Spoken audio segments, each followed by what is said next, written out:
Good morning, everybody, and thank you for being here. I'm State Senator Merlin Bartz. I am from Grafton. I see a lot of familiar faces here in the audience, and I appreciate you coming out. As I always say, the world is run by the people that show up, and it's very nice that you would show up today.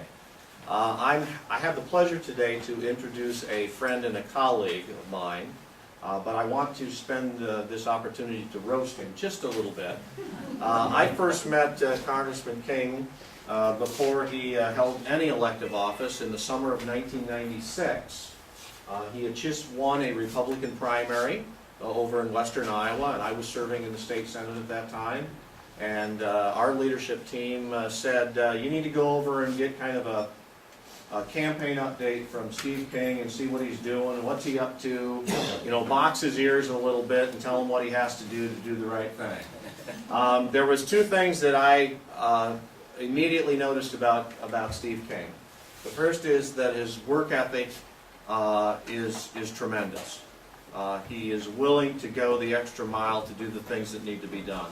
The second thing was his natural ability to take complex issues and break them down into examples that people can understand. And I think particularly in Washington, D.C., when you can be, you know, there's a lot of legal beagles and there's a lot of government talk, government speak out there. It's really important to have somebody that can take those complex issues and put them in a layperson's term. As history notes, Steve King was elected to the Iowa Senate in the fall of 1996. I had the opportunity to serve with him for 6 years. He sat, I can't remember, you sat kind of in the middle of the chamber, and I sat over to the right side, which that doesn't mean that you know, it doesn't mean that I'm further right than Steve. We have a lot of the same ideals and values. Just as I have fought for rules and regulatory reform and balanced budgets and getting government out of the way, entrepreneurs on a state level. Congressman King did that both in the Iowa State Senate and in his tenure in the Congress. I would say one thing, that there is another similarity we have, and that is with the redistricting plan. Chickasaw County is new to me, and so I appreciate all of the friends and neighbors that I've met over here. And of course, I'm going to take this political time to ask for your support and talk to other folks about my campaign for state senate in Chickasaw County. Congressman King also was redistricted. He used to represent the 5th Congressional District and now is running to represent the 4th Congressional District, which those folks of you that live here in Chickasaw County, you will know that is about as far east as you can get in the new 4th Congressional District. 39 counties, I believe, and I'm sure that you'll love to hear some of his message off of his printed material about restoring the American dream. I will say one thing that I have to talk about, just one final thing I need to say, and I know you're going to talk about federal rules and regulations, and you know, some of you may have seen that the federal government just rescinded their proposed Department of Labor rules and regulations, and he'll talk about that, I'm sure, a little bit in his comments. You may have seen recently in the New Hampton Tribune that I was actually talking about rules and regulations in the state of Iowa too, and that our DNR was so stupid, I guess that's about the appropriate word that you can use, that they actually wanted to ban fishing in Iowa with worms a couple of years ago. And when they got done improving the bill, it would have required every homeowner in the state of Iowa to have a special permit in order to set a mouse trap in your house.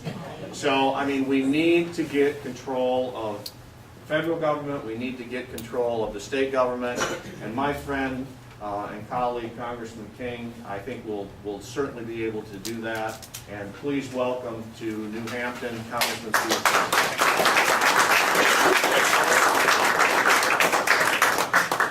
Senator Barnes, thanks for the introduction, and really for a lot of great years of service in the Iowa Senate and in the executive branch of the Department of Agriculture in the Bush administration, now back into the state Senate again.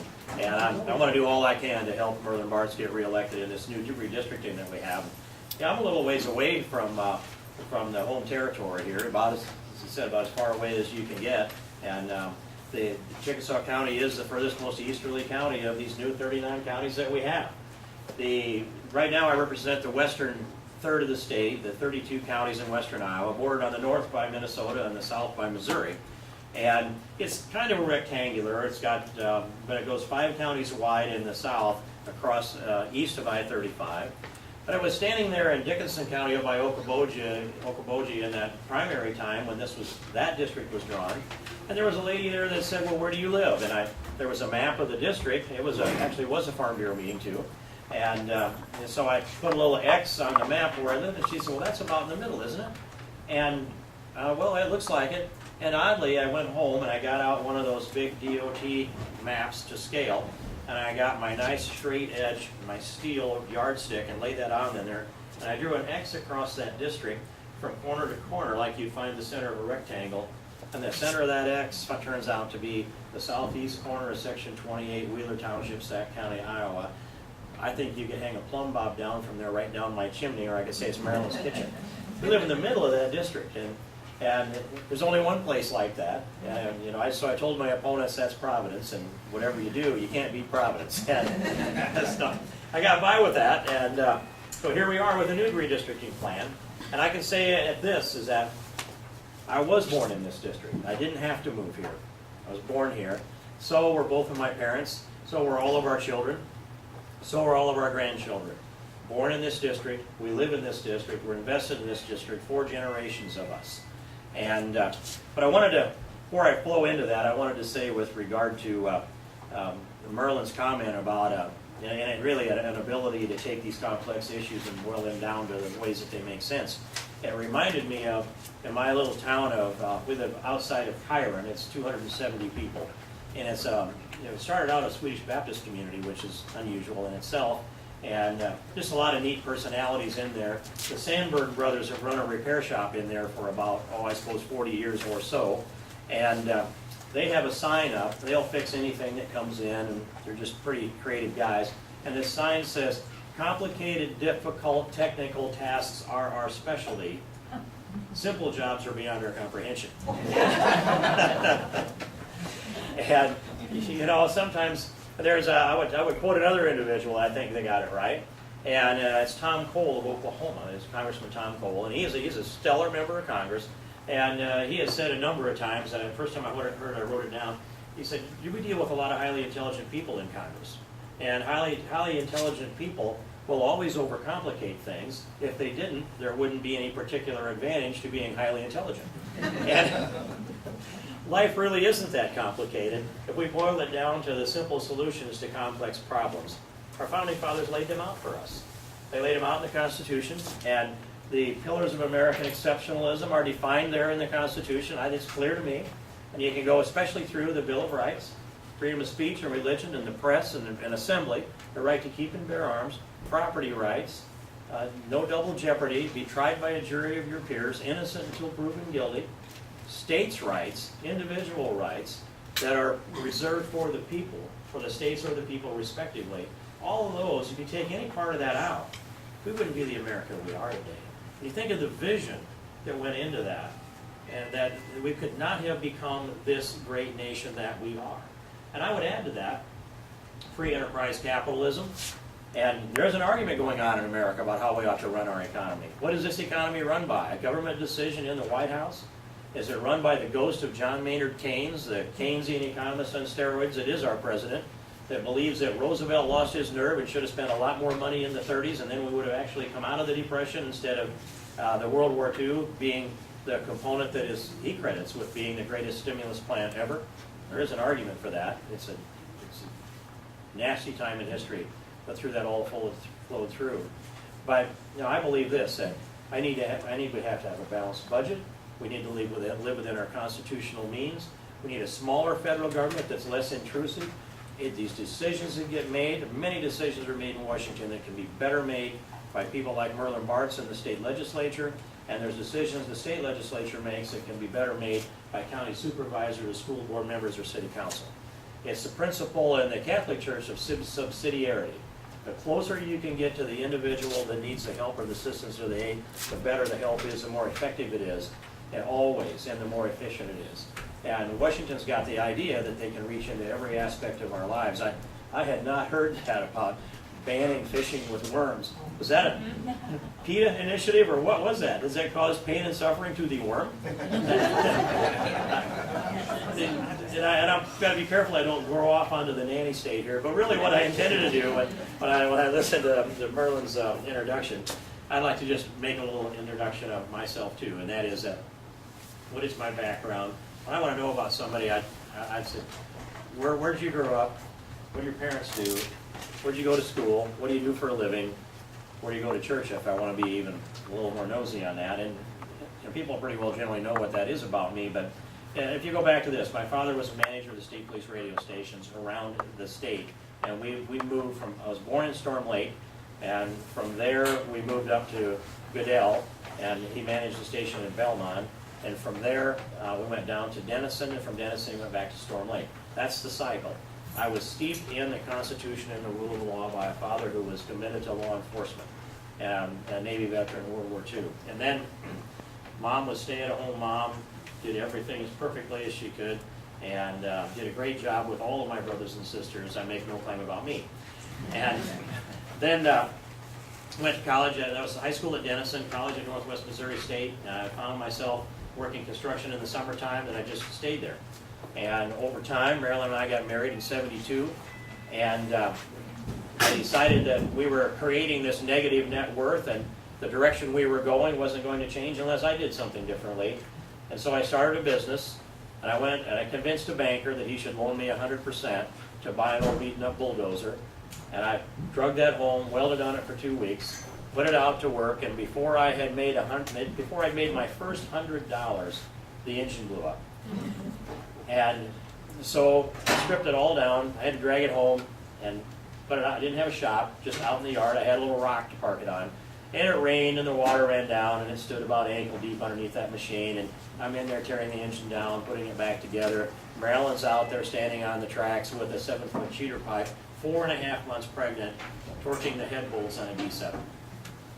That's the foundation of how we got started. Family and business simultaneously, and we slugged it out through the 70s, the farm crisis years of the 80s, through a bank closing in '85, which there were 35 or 600 banks that were closed during those years all across the country. Well, I was in one of them. That's a traumatic business experience for anybody that has to meet payroll. But I met payroll for over 28 years, something like 1,440 consecutive weeks. And sometimes it was really hard to find the money to write out the payroll check during those farm crisis years of the 80s. And some of you in this room went through those years and left a scar on most of us that slugged it out then. Then I thought, well, okay, the economy's turning around. We're going to grow this construction company. I put it into growth mode, and we had projects going on in multiple places. And by 1993, we had 4 major projects going on simultaneously, with crews working most of the time in those 4 locations simultaneously. And along came those floods of '93, which we do remember. The 500-year events. And the 500-year event in '93, well, all of my projects were underwater. Some of my equipment was underwater. We lost a ton of money, and we came back around, finished our jobs, and finished our obligations and our contracts. And then I took a look and decided I'm going to shrink this company down and get capital back underneath me. And then I had all this energy that had all been built up. And where was I going to go with it? Well, the Iowa Senate. That's how that worked. And if it hadn't been for the '93 floods, I probably never would have run for office. But it knocked me down hard, and it changed the direction that we were going. And all I ever really wanted to do was just raise my family and run my business. But I got wrapped up in this public policy. And so that's how things came the way they are. I wasn't one that was ever recruited to run for office, unless a lot of people came around and did that. But it wasn't a party machinery that asked me to do that. It was more I was compelled to run. Because I saw the things that I thought government wasn't doing and the things that I thought government should be doing, and some of the things they were doing that I thought were wrong. And so that brought about that primary in '96 that Senator Bartz talked about. And then we had that privilege of serving together. And I found Merlin to be the guy that knew the rules and the procedure better than anybody else in the entire Iowa Senate. And I always wanted to have him on my side if there was any kind of battle going on out there. I might miss a trick along the way, but I always knew I could look across the chamber over that and know that Merlin was paying attention. He'd know how to step in when the time came. And lots of good things have happened that way. You got to know the rules. But I served 6 years in the Iowa Senate, and the redistricting plan that I mentioned that map of came up. We lived exactly in the middle, and it was one that seemed to be, I looked at that, I was standing on the floor of the Senate when I opened up the map, and I looked at that, and I just kind of cast it around, and I thought, if I'm ever going to run for the United States Congress, it must be now. There wasn't going to be another time. And in about 10 seconds, I made my decision. And so then threw myself into that primary race. It's amazing to me that that's almost 10 years ago. And so now I have served in Congress for 9+ years, into the 10th year. I also would have told you 10 years ago that, and I did, I said, I will burn the candle at both ends. Well, I did burn the candle at both ends, but somehow I didn't get burned down. I would have told you 10 years ago that I would be losing my enthusiasm, losing my energy, but it goes the other way. I understand this better than I did. Some things have happened in this country that have taken us in the wrong direction over the last 3 or 4 or more years. And I'm very troubled, like a lot of Americans are, that we're getting away from our constitutional free market personal responsibility principles and going towards the expansion of the dependency class in America. This expansion that diminishes personal responsibility. And when you do that, the personal individual contributions get to be less and less. We have fewer people working. We have more people that are doing less than they were before. And the message that comes is there should be a government program for anybody. And if it isn't going well in your life, look to the government, don't look to yourself. That comes out of the White House every day. It comes out of the administration every day. And it suppresses and diminishes America's potential.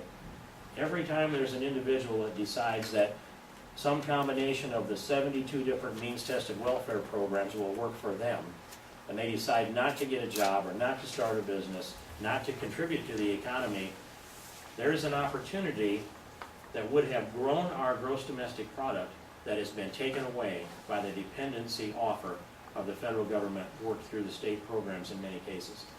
And the sum total of who we are as a people is the values of our faith, the values of our character, our work ethic, our knowledge base, these things that tie us together as an American civilization and American culture, and all of that together adds up to the gross domestic product, and that's our economic well-being.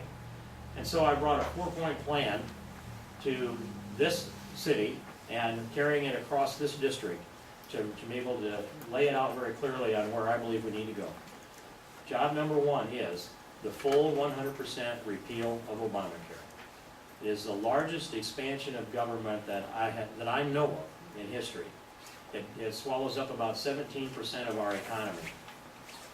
It expands the dependency class in America in ways that I can't even list extemporaneously. They're out there. And it does all the things we know about Obamacare. It's unaffordable, unsustainable. It'll diminish research and development. We were getting fewer doctors, fewer nurses, fewer practitioners. It interrupts the doctor-patient relationship. It sets up the IPAB, the Independent Patients Advisory Board, that sets up formulas on who gets what tests and who gets a hip replaced, and puts you into a number instead of being a human being that's looking across at your doctor. Many things like this add up our costs, and it's raised the cost of insurance, and it's pushed people off of insurance, and it's given waivers, well over 1,000 waivers to the favorites of the White House, and created these inequities across the board. We had the best health care system in the world. We had the best health care delivery system in the world. We had 1,300 health insurance companies that were competing for your premium dollars, and over 100,000 policy varieties. Today we have fewer companies, fewer policy varieties, and far fewer choices on what you would do to manage your own health. And I sometimes put it this way: what does this mean? Maybe some people don't want to manage their own health. But I would say this: the single most sovereign thing that you have is your own soul. The next most sovereign thing you have is your health. Your skin and everything inside it should be your decision for you to control, not the federal government. I trust you and your decisions a lot more and a lot better than I do the federal government. I am for plank number one in this upcoming platform is the full 100% repeal of Obamacare. I would leave no particle left behind. It must be pulled out by the roots. We can't saw the tree off at the ground and think it's not going to grow back by the roots. We have to pull it out by the roots. And that's my stand on Obamacare. It's been like that for more than 2 years. I had the first draft to repeal Obamacare. I accumulated a lot of signatures on it and introduced it. I converted it into a discharge petition that summer. And 173 members walked down to the well of the House of Representatives and signed the repeal of Obamacare discharge petition to say loud and clear that they want it all repealed, not part of it. And they since passed my legislation in the House, sent it over to the Senate, where the Senate voted on it, and every Republican voted to repeal Obamacare last year. So that sets the standard, and I'm calling upon Mitt Romney, keep that number one plank in your platform, the repeal of Obamacare. I want to work together with him on that, continue to work together with him on that, and I will move on to the second plank, and that is this, that I have come to the conclusion that the will to balance the federal budget does not now exist in the United States Congress, and I don't see how it gets there. So what will we do if we're watching this debt and deficit accumulate to the rate of over $5 trillion in deficit accumulated in the last 3.5 years? $5 trillion. Now we're at about $15.7 trillion in national debt. And our debt to our GDP ratio has gone from under 100% up to 105% today. We're catching Greece when it comes to debt to GDP ratio. We could bail Greece out with a small portion of our spending, but no one can bail the United States of America out. And I'm not convinced that they would if they could. We have to sail our own ship and control our own destiny, and we have to tighten this spending down, and we have to get to a balance. And the only way that I can see at this point that we can do it is a balanced budget amendment to the United States Constitution. I would cap it at 18% of our GDP, and I would also require a supermajority to raise taxes or a supermajority to increase the debt ceiling. That would force us to live within our means, like the state legislature is required to do and finally does, to put that language in there, I think, in an accurate way. And so I've been meeting with and talking with all the presidential candidates. Mitt Romney will be the nominee. And I sat with him about 3 weeks ago and pressed this point, that Congress isn't going to get this done without the bully pulpit of the presidency. The next president has to call upon the American people to give him a mandate for a balanced budget amendment and use the bully pulpit of the presidency to call upon Congress to pass that balanced budget out of the House and out of the Senate and send it to the states for ratification, where I want to see Iowa, with a new majority in the Iowa Senate, ratify that constitutional amendment, and I want to see Iowa do it first. That would be, I would jump up and click my heels to see that day. And that's plank two. And I've said if we can get that done, if we can repeal 100% of Obamacare and pass a constitutional amendment and get it ratified that balances the budget, the rest gets easy. The rest gets easy, but there's a component of this that we need to be working on while this is going on, and that's our energy agenda. Now, we've done really well in Iowa when it comes to the energy side of this, and the western part of the state now, the 5th district, those 32 counties, when you add up the energy produced, renewable energy, and that's biodiesel, ethanol, and wind, put it all into BTUs so it's got a common denominator and you can measure it, the 5th district of Iowa is number one out of all 435 districts in America on renewable energy production. And when you put the 18 counties of the, I'll call it the old 5th, with the 21 new counties that now together comprise the new 4th district, these 39 counties, we will be far and away the largest renewable energy congressional district in all of America. And nobody will be close. That's because you've invested a lot of private capital and dollars and developed the know-how, and it's because our producers and our investors believed, and because you made a good argument before Congress, And in fact, when I went to Congress, the first bill that I introduced as a freshman member of Congress was a bill that created the blender's credit for biodiesel and extended the blender's credit for ethanol, and that bill became law. And I thought, introduce a bill, turns into law. I thought, this is going to be easy. Well, it's not easy, and maybe I was a little lucky, and the timing was just right. But the foundation of that gave enough confidence that there were billions of dollars that were invested in renewable energy, and especially in Iowa. And we've taken advantage of that, and today, what kind of shape are we in? Well, yes, there are people that are losing jobs. There are companies that are closing every day. There's an evolution that takes place in free enterprise. We should always try to hang on to those companies and keep them profitable. And we always ask them to keep their employees and keep those jobs and do all those things that we can do. But companies are going to, they closed the buggy whip factory. And then things move on, but they opened up the software plant. And as things change, the economy turns. And what's Iowa done with that? Taking the leadership in the world in renewable energy. We've got the know-how base here. We've got a lot of the industrial base here, making more and more of the components that go into our renewable energy operations. And so the phase where we need to be looking at is the time will come when we're producing all the energy that we can that comes out of our soil and blows through the air in the form of wind.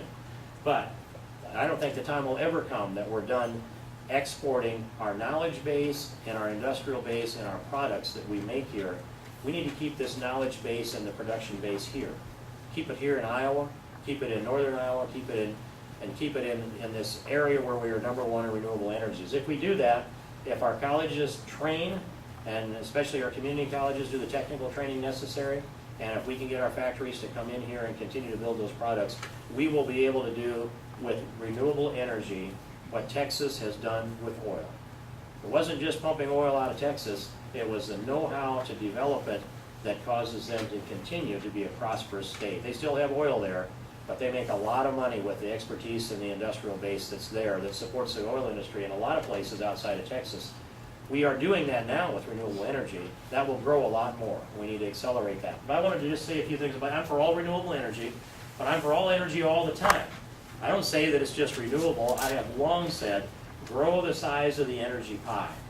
I want to drill the Outer Continental Shelf. I want to bring the rigs back to the Gulf. I want to drill Anwar. I want to drill our non-national park public lands. I want to get all that petroleum production we can, and I want to see them continue with fracking. And I see that the EPA has been maneuvering to try to shut down fracking. It becomes a political agenda, and then they try to find a scientific base for it. Well, here's the scientific base for fracking. We have had more than 1.2 million utilizations of the fracking technology. That's pumping mostly water down into a well, pressurizing it out into a rock formation, and just like if you put a hydraulic cylinder on pump it into a chunk of non-permeable limestone, something's got to give. Well, it cracks that rock formation, and there's little sand particles in the fluid that goes out, and when you let the pressure off, the sand stays in the cracks. And that lets the oil that's trapped in those formations drain down into and be recovered. 1.2 million utilizations of it, 0 times has that gotten into a groundwater with any kind of environmental problem. Now, I'd say that's a pretty good success. And I compare it this way, that if we had 1.2 million heart transplants and everybody was still alive, I'd call that a success. I wouldn't go to the EPA or the FDA and say we have to do something. I'm afraid one of these patients are going to die. I'd say we've got a pretty good record, and that's the comparison to fracking that we have. So they're attacking it from the environmentalist side, but I want to grow the whole size of the energy pie. I just pulled these out. They've been riding around the back of my Yukon for a long time, and these aren't the fanciest charts that we have, but they tell you this picture. This is the first stop for these out on this particular tour. But I got to, holy cow, I remembered that wrong. I forgot how many quadrillion BTUs there were that we consume in energy. I hope you don't hold that against me. I was close. But I just, about in 2007 and 2008, I began to ask this question. We were putting together a real energy argument. And so, sometimes the simple solutions to the complex problems. And so I just said, how much energy do we consume in America? And I asked one of my staff people that, and he said, well, I don't know, I guess I'll find out. And so he went to the Energy Information